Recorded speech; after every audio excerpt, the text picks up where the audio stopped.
hak dan kewajiban kedua orang tua. Hukum Islam menekankan perlindungan terhadap ibu hamil dan janin serta memperhatikan aspek-aspek kesehatan, kesejahteraan, dan hak-hak ibu dan anak. Hukum-hukum ini berakar pada prinsip dasar Islam untuk memelihara kehidupan, memberikan perlindungan, dan menegakkan kesejahteraan umat.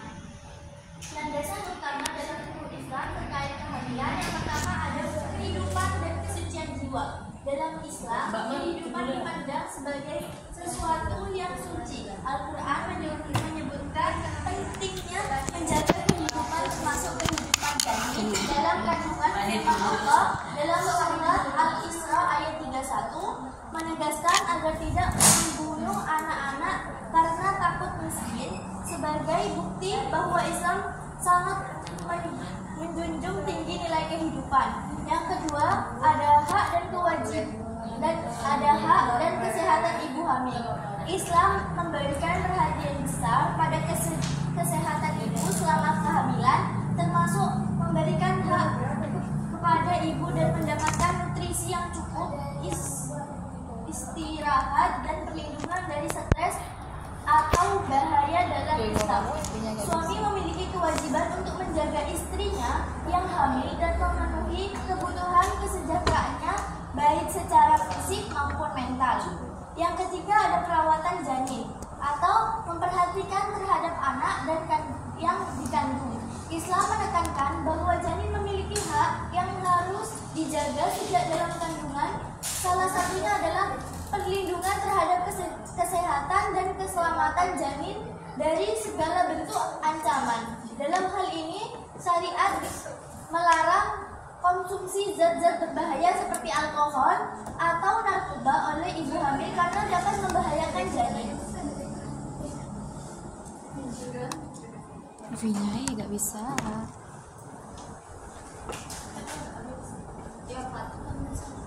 Selanjutnya saya akan menjelaskan tentang landasan utama dalam hukum Islam terkait kehamilan. Yang keempat ada aborsi dalam hukum Islam. Islam pada dasarnya melarang aborsi kecuali dalam kondisi darurat, seperti ketika ada ancaman nyata terhadap keselamatan ibu. Dalam hukum Islam, janin boleh memiliki nyawa atau ruh pada usia 120 hari atau sekitar 4 bulan kehamilan.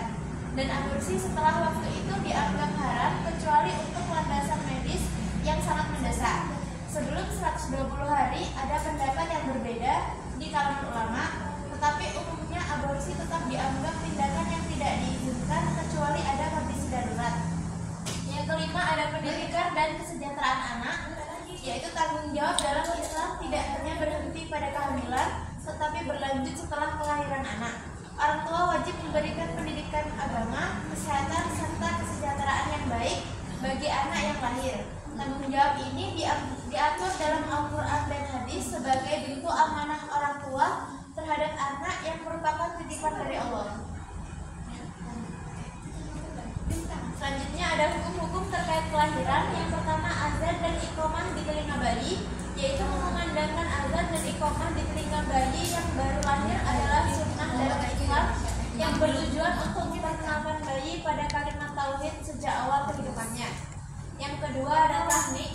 Tahnik adalah salah satu sunnah yang dianjurkan dalam Islam ketika menyambut kelahiran bayi. Tahnik dilakukan dengan cara memasukkan sedikit kurma yang sudah dikunyah atau dilembutkan ke dalam mulut bayi, khususnya di bagian langit-langit mulutnya. Yang ketiga memberikan nama yang baik. Memilih nama dengan makna yang baik.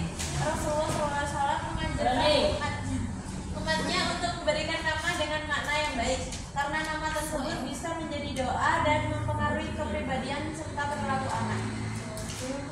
Yang keempat ada akikah. Akikah adalah salah satu sunnah dalam Islam yang dilakukan sebagai bentuk rasa syukur terhadap Allah Subhanahu wa Ta'ala atas kelahiran seorang anak. Akikah biasanya dilakukan dengan menyembelih hewan, umumnya kambing atau domba, dan diiringi dengan pemberian nama serta mencukur rambut bayi.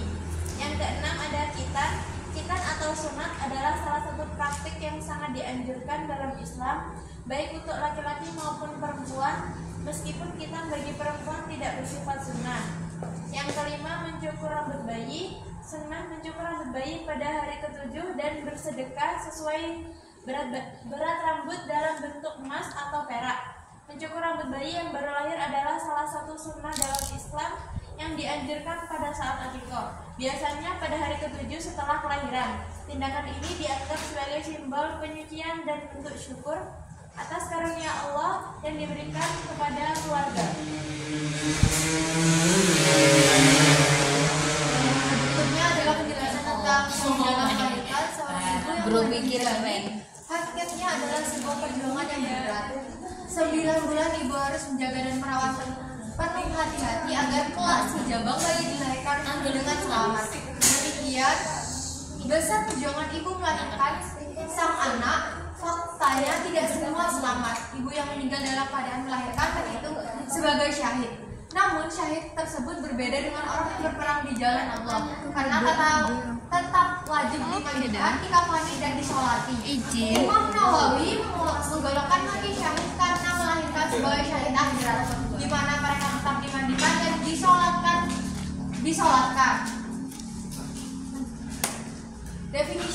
Definisi akikah. Pelaksanaan akikah adalah sebuah ibadah dalam Islam yang dilakukan sebagai bentuk rasa syukur kepada Allah Subhanahu wa Ta'ala atas kelahiran seorang anak. Akikah dilaksanakan dengan cara menyembelih hewan, biasanya kambing atau domba, dan dagingnya dibagikan kepada kerabat, tetangga, dan orang-orang yang membutuhkan. Pelaksanaan akikah. Yang pertama adalah jumlah hewan. Untuk anak laki-laki dianjurkan menyembelih 2 ekor kambing atau domba, sementara untuk anak perempuan cukup 1 ekor. Yang kedua, waktu pelaksanaan. Waktu pelaksanaannya adalah akikah biasanya dilaksanakan pada hari ke-7 setelah kelahiran anak. Meskipun jika tidak memungkinkan, bisa dilakukan pada waktu-waktu lain. Yang ketiga, pembagian daging. Daging akikah biasanya dimasak terlebih dahulu sebelum dibagikan kepada orang lain. Tradisi ini juga mencerminkan syukur terhadap syukur dengan memberikan makanan kepada orang-orang sekitar. Selanjutnya yaitu hukum akikah. Hukum akikah yang disepakati para ulama yaitu sunnah muakkadah, yaitu sunnah yang diutamakan. Sunnah muakkadah bagi mereka yang mampu, bagi sebagian ulama menyatakan wajib. Maksudnya bagi para orang tua muslim, khususnya bagi yang mampu, ibadah akikah dilakukan dalam bentuk ritual yang benar-benar bernuansa Islami.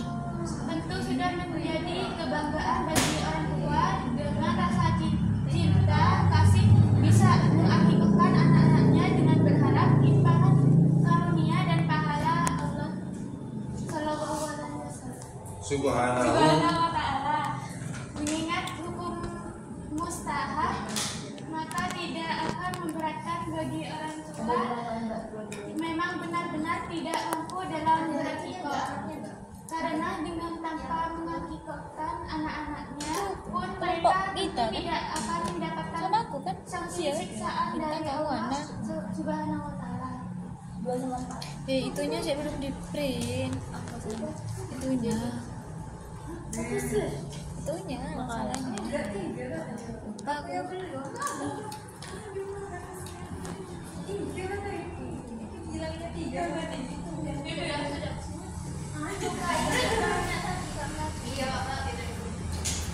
Kesimpulan dari penjelasan materi yang disampaikan oleh pemateri adalah dalam Islam kehamilan dipandang sebagai anugerah dan amanah dari Allah Subhanahu wa Ta'ala yang penuh dengan keberkahan.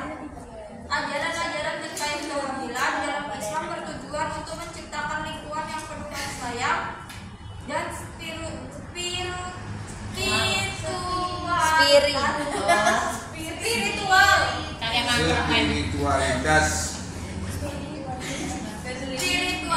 bagi ibu dan anak yang dikandung, sekaligus menjaga hak-hak kesehatan mental dan spiritual keduanya.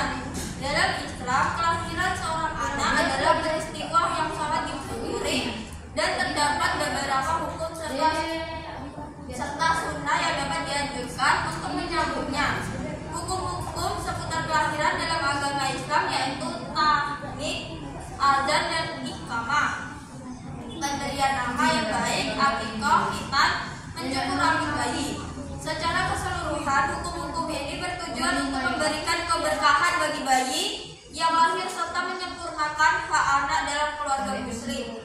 Meskipun beberapa di antaranya adalah sunnah, melaksanakannya diharapkan memberikan manfaat spiritual dan fisik bagi anak yang baru lahir.